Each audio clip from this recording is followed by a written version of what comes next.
कर्नाटक राज्य पिछड़ी जाति महासंघ बीदर जिला ने शहर बीदर के डॉक्टर चन्नबसवा पट्टदेवरू जिला रंगमंच पर डॉक्टर बाबा साहेब भीमराव अम्बेडकर की 134वीं जयंती और सम्मान समारोह मनाया। इस कार्यक्रम के उद्घाटन में वन पर्यावरण एवं जीव विज्ञान के गणमान्य व्यक्ति उपस्थित रहे। इसका उद्घाटन बीदर जिला प्रभारी मंत्री ईश्वर खंडरे ने किया।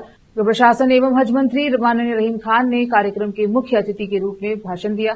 इस अवसर पर सेवानिवृत्त शिक्षिका श्रीमती शशिकला मालगे, हड्डी व जोड़ रोग विशेषज्ञ डॉक्टर राजशेखर सेडमकर तथा राज्य सरकार रत्न पुरस्कार विजेता श्री बाबूराव कुम्हारा का अभिनंदन किया गया। इस अवसर पर पिछड़ी जाति संघ के मानद अध्यक्ष बसवराज मालगे, उपाध्यक्ष तानाजी सागर, बसवराज जापशेट्टी, अमृतराव चिमकोड़े, अनिल कुमार बिलदाल, रमेश डाकुड़गी, अब्दुल मन्नान सेठ और अन्य उपस्थित रहे। केपी न्यूज के कैमरामैन पपुराज का कवरेज। देश विदेश और स्थानीय समाचारों के लिए केपी न्यूज 24/7 को लाइक शेयर सब्सक्राइब जरूर करें। प्रथमವಾಗಿ ಇವತ್ತು ಡಾಕ್ಟರ್ ಬಾಬಾ ಸಾಹೇಬ್ ಅಂಬೇಡ್ಕರ್ ಅವರ ಜಯಂತ್ಯೋತ್ಸವದ ಕಾರ್ಯಕ್ರಮ ಸರ್ಕಾರದಿಂದ ಆಗ್ತದೆ, ದಲಿತ ಸಂಘಟನೆಗಳ ಕಡೆಯಿಂದ ಆಯೋಜನೆ ಮಾಡ್ತಾರೆ.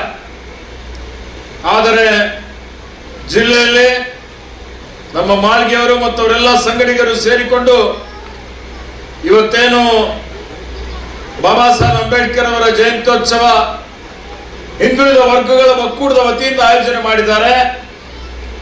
ಅದಕ್ಕಾಗಿ ನಾನು ನನ್ನ ಪರವಾಗಿ ನಮ್ಮ ಸರ್ಕಾರದ ಪರವಾಗಿ ಅವರೆಲ್ಲರಿಗೆ ಹಾರ್ದಿಕ ಅಭಿನಂದನೆ ಮತ್ತು ಶುಭಾಶಯಗಳನ್ನು ಕೋರ್ತಾ ಇದ್ದೇನೆ.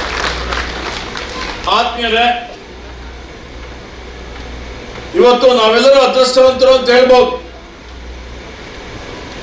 ಇವತ್ತು ಈ ಪುಣ್ಯ ಭೂಮಿಯಲ್ಲಿ ಬಾಬಾ ಸಾಹೇಬ್ ಅಂಬೇಡ್ಕರ್ ಬರೀ ಒಂದೇ ಸಮಾಜಕ್ಕೆ ಒಂದೇ ಜಾತಿಗೆ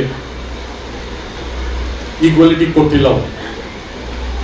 ನಾವು ಏನೋ ಇಷ್ಟು ಪ್ರೀತಿ ವಿಶ್ವಾಸ ಧೈರ್ಯದಿಂದ ನಾವು ಏನು ಕುಂತಿದ್ದೀರಿ,